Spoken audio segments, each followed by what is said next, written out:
অন্তরের মধ্যে হাব্বাতিন মিন খারদালিন মিন কিবিরিন ওয়ালা ইয়াদখুলুন নার মিন কিবিরিন, যদি কি থাকে অহংকার থাকে, লা ইয়াদখুলুন নার মান কানা ফি কলবিহি মিসকালা হাব্বাতিন মিন ঈমান, তিল পরিমাণ, সামান্য পরিমাণ অহংকার যার অন্তরে আছে সে জান্নাতে প্রবেশ করবে না। আর তিল পরিমাণ ঈমান যার অন্তরে আছে সে দুজকে যাবে না। সুবহানাল্লাহ। তাহলে দেখেন, অহংকার যদি সামান্য পরিমাণ, তিল পরিমাণ, হালকা পরিমাণ যদি অহংকার অন্তরে আসে, যেমন দেখেন একজন রিক্সা চালক, একজন ভ্যান চালককে আপনার যখন সালাম দিতে দ্বিধাদ্বন্দ্ব হবে, আপনার মধ্যে আমি তো কাজ করবে, আমি তাকে সালাম দেব, আমি তার চেয়ে বড়।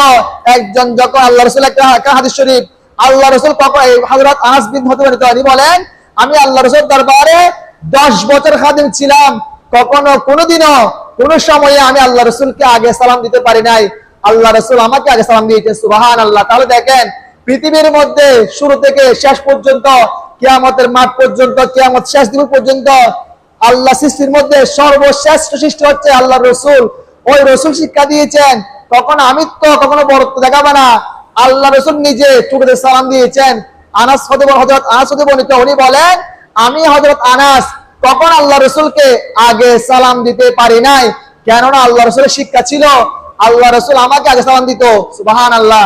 তাহলে যেখানে আল্লাহ রাসূল ওনার সাহাবাদেরকে, উম্মতদেরকে শিক্ষা দিয়েছেন, আজকে আপনার মনে, আমার মনে যদি এটা আসে, একজন ভ্যান চালক, রিকশা চালক, একজন দিনমজুরকে সালাম দিতে অন্তরের মধ্যে যদি কি প্রবণতা সৃষ্টি হয়, আমিত্ব পাইতে হয়, যদি মনে করা হয় যে আমি তাকে সালাম দেব, সে আমার চেয়ে নিম্নমানের, সে আমার চেয়ে ছোট, অথবা একজন গরিবকে একজন বড় লোক সালাম দিতে যদি কি হয়, অন্তরের মধ্যে এটা আসে যে আমি তো বড় লোক, আমার টাকা বেশি, সে আমাকে সম্মান করবে, সে আমাকে টাকা দিয়ে সালাম দিবে, আমি কেন তাকে সালাম দেব, আমি কেন দেব?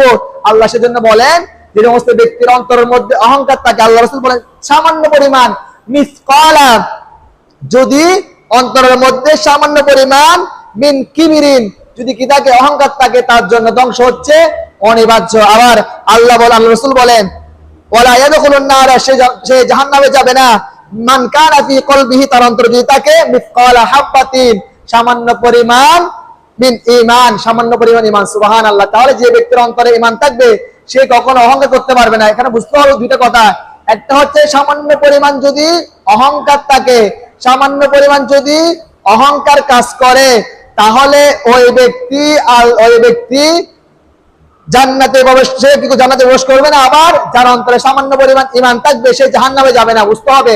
তাহলে বুঝতে হবে, আল্লাহ রাসূল বলতেছেন, যিনি ঈমানদার, যার অন্তরে ঈমান রয়েছে, সে কখনো ওই সমস্ত কাজ করতে পারবে না, অহংকার করতে পারবে না, আমিত্ব দেখাতে পারবে না।